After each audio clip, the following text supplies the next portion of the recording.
thing, living in such a dry climate, and especially with the heat we're having, you just want to make sure that you're hydrated, because you're not. Recently, they used to say that thirst was not an indicator of hydration. Like, you shouldn't wait till you get thirsty. Recently, research has said that that's not true, that you can wait till you're thirsty. Well, I have a personal experience with that. I don't really get thirsty. I've been a runner for a very long time. I know all the rules. I coach. I've spent 2 post-race days in the ER getting IV fluids from not drinking enough. So don't wait till you're thirsty. Even though they say that that's fine, if you're not drinking this much an hour, you're not drinking enough. The other thing is, in your daily lives, you need to be making sure that you're staying hydrated throughout the day. No one wants to talk about your urine, but I guess we talk about porta potties, so we might as well. Anyway, Right. Yeah, right? So you want to make sure that the easiest way to know that you're hydrated is that when you go to the bathroom, that it's a clear, light yellow. It shouldn't be completely clear. There should not be no color to it, because then you're probably overhydrated. So just that clear, light yellow, know that you're drinking enough throughout the day. Another good thing is an hour or so before you're going to go out for a run, if you can plan it, drink about 20 ounces of water. That will make sure that you're nice and hydrated when you start, and then you're just keeping yourself hydrated. You don't want to start behind, because it's really hard to catch up, especially here, and then Vegas will not be any better. So it'll definitely be just as dry, if not drier. So that's for hydration. And then after, what you want to make sure is that one thing you can always do to see if you've lost too much water afterwards is to weigh yourself. If you're somebody who weighs regularly, you can weigh afterwards.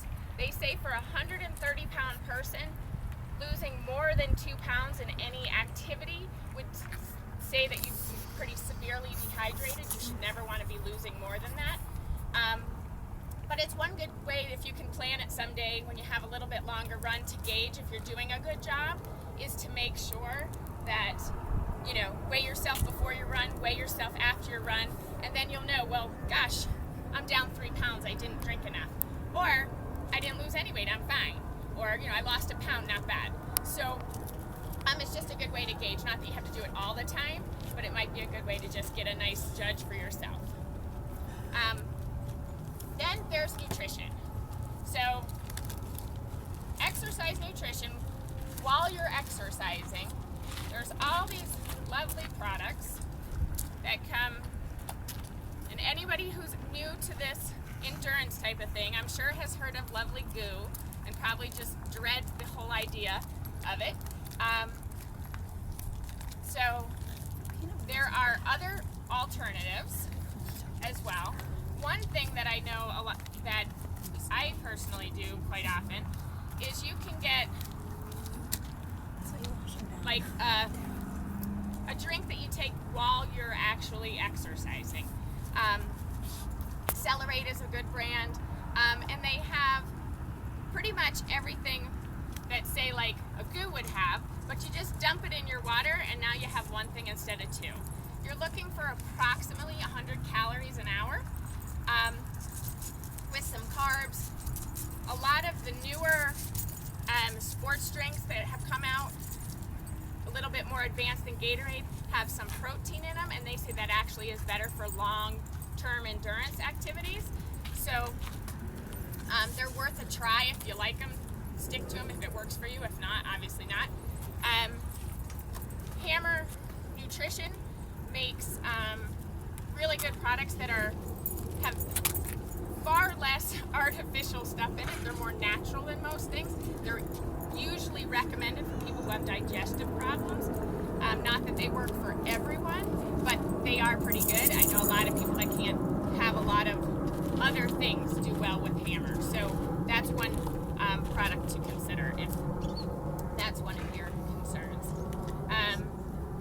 So as far as Goos go, those things, you want to watch when you get if you do decide to go with a Goo, you have, you'll notice notice that they come caffeinated and non-caffeinated. I'm sure you've heard that caffeine will dehydrate you, which is true, but caffeine is also a performance enhancer. That's why it's in here. So you just got to be careful with it. I wouldn't be going out for a 2-hour run, going to plan on having 3 goos. They recommend one every 45 minutes. So if you had 3 goos and you look down and you realize they're all double caffeinated, probably not such a good plan unless you really need a lot of caffeine. You may be running for longer than that because you can't stop. But so anyway, so just watch that. They're all different flavors, but they'll say it on the top. And all the different brands of these things. Some are caffeinated, some aren't. Usually these type of things, the gels, are not caffeinated. So if you like just to stick something in your mouth and suck on it rather than a goo pack, these are a good option, and they're not caffeinated, most of them. And then, and this is just another thing I brought. Especially for the walkers who are going to be out there longer, you're going to have to carry more water, obviously. So you may want to find something. I see a lot of people have, and you can check out what people have today. They have the bottles you hold in your hand. A few people have the fuel belt type ones that go around your waist. But the other option for a walker, you probably wouldn't want to run with it, although some people do, is a CamelBak. And it's just a little backpack that you fill with water. And it's an easy way to keep your water with you. What else? Okay, so afterwards, when you're doing, so that's what you want to make sure is with nutrition too, before sometimes can be an issue. If you go out completely like in the mornings, you got to find something that you can eat prior. You want to make sure that you're eating something, that you're not going out on a completely empty stomach. Normally, under good circumstances, it takes about 1 to 4 hours to digest your food, depending on the person.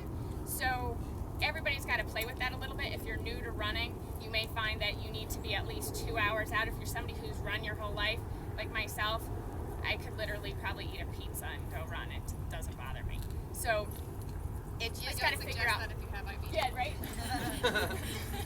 But you everybody's going to be different. So figure it out for yourself. Figure out what that best time frame is for you. 2 hours is usually a good time. But some people need a little bit more. Some people can go with a little bit less. Afterwards, you want to make sure that not only that you hydrate, but that within 30 minutes of finishing a workout that you're getting some of those calories back in you that you just burned, because that helps with your muscle recovery and lets you do the next workout. If you were only ever going to do one workout, it wouldn't be nearly as important, but we're hoping to continue with this program and do more workouts, so we want to help those muscles heal. I don't know if you've seen the commercials lately, but there's these commercials on, I think they were on during the Olympics. They're called, the ad is My After, and they're for chocolate milk. If you can tolerate chocolate milk, or any version thereof, almond chocolate milk, has pretty much everything you need in it. So it's a very simple thing to drink. A glass of chocolate milk after your workout is about perfect. A lot of companies make other recovery drinks that one easy thing to do that I do a lot, if I'm going to say come here and go for a run and then I'm not going to go home for a while, I take 2 scoops of this, stick it in a water bottle, don't add the water.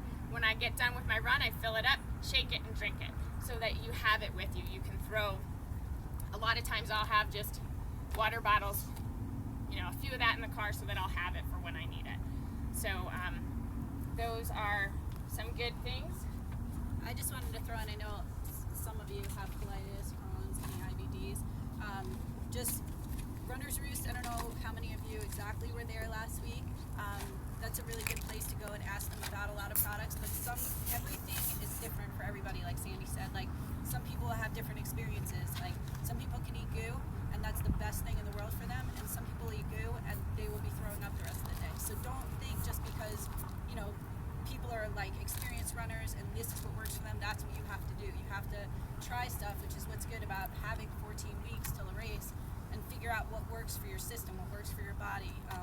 If you can have dairy, some people can't have try a bunch of different products until you find what works for you. So use this time, use this training time to try to figure that out for yourself, because especially with IBD, it could really throw you off and really screw up a lot of stuff, your race, your training. So use this time for that, because if you have an issue today, say if you're trying something and you have an issue and if you're at an hour and you're just at a training and there are bathrooms everywhere, it's not a big deal. You don't want to have that on race day. Also be aware at the race of what they're going to have. So at the Las Vegas Rock and Roll Marathon, know that they have the goo packets at about mile 7, I believe. They hand those out all over the place, and they have Cytomax. So if you want to try those because they're going to be at the race and you want to say, you know, you don't want to carry that for yourself, be aware that that's what they use and try it. And if it doesn't work for you and makes you feel sick, know that, and know that you're going to have to carry your own nutrition for the race. So. Good. All right, so let's have a great run. Make sure you have some water today. And there's... We should probably tell them. Yeah, we gotta tell them where we're going. Yeah, we should know where we're going, huh? Okay, so as of the Daily Mile, I don't know if we even looked at it, didn't look at it. So the loop it's a 60-minute run today. So how I mapped it is basically it's 2 miles. Some of you will finish less than that, not complete that. Some of you will go over that. The 2-mile loop starts on the outside, so if you walk out here, and you're basically going to run a rectangle and come back here. You cannot get lost. If you do, I will find you, but it's not going to happen. There are trails that wind all throughout this place, and I prefer to run those, but I can't exactly map that and have 50 people running in different directions. So if you do go around and then you find that you have 20 minutes left because you're really fast, God bless, run wherever you want, just come back here. So everybody just kind of, I think most of you are pretty aware of your pace and who you're running with and who's kind of in your area. Kind of stick with people. I'll be sort of in the back. Sandy will be kind of running through everybody. These guys will be around. So, but come back here and sign out. Yes, thank you. Make sure you sign out. Even guests, please, just so that we know you guys are okay and accounted for, so that we're not, combing the park afterwards looking for people. Cool. Well, I think that's it. We're just gonna get up and do dynamic stretches, right, guys? Yep. And then we'll get walking and running. If you guys have any questions, I am here. I will be here before all you guys get back.